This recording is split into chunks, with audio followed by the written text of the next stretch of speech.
കഥകളും നോവലുകളുമായി 25-ലേറെ കൃതികൾ മലയാളത്തിന് സമ്മാനിച്ച എഴുത്തുകാരനാണ് വി.കെ.എൻ.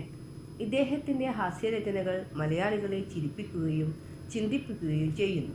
ഇദ്ദേഹത്തിൻ്റെ രചനകളിലെ പയ്യൻ എന്ന കഥാപാത്രം വി.കെ.എൻ. തന്നെയാണ്.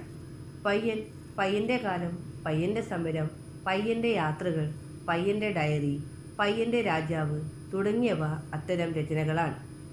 വടക്കേ കൂട്ടാല നാരായണൻകുട്ടി നായർ എന്നാണ് വി.കെ.എന്നിൻ്റെ പൂർണ്ണമായ പേര്. 1932 ഏപ്രിൽ 6-ന് തൃശ്ശൂർ ജില്ലയിലെ തിരുവില്വാമലയിലാണ് ജനിച്ചത്. പത്രപ്രവർത്തകനായിരുന്നു. ആർക്കും അനുകരിക്കാനാവാത്ത ഒരു ഭാഷാശൈലി ഇദ്ദേഹത്തിന് സ്വന്തമായിരുന്നു. ചുറ്റും നടക്കുന്ന കാര്യങ്ങൾ നോക്കിക്കണ്ട് അവ നർമ്മത്തിൽ ചാലിച്ച് വി.കെ.എൻ. വായനക്കാർക്കായി അവതരിപ്പിച്ചു. 2004 ജനുവരി 25-ന് അന്തരിച്ചു.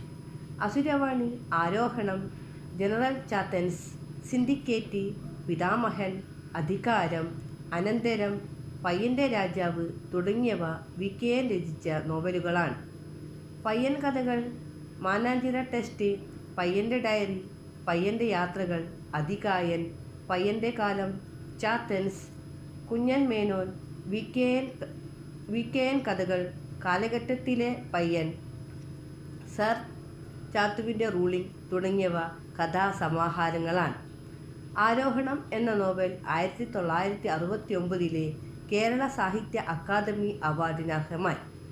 1982-ൽ പയ്യൻ കഥകൾക്ക് കേന്ദ്ര സാഹിത്യ അക്കാദമി അവാർഡും 1997-ൽ പിതാമഹൻ എന്ന കൃതിക്ക് മുട്ടത്ത് വർക്കി അവാർഡും ലഭിച്ചു.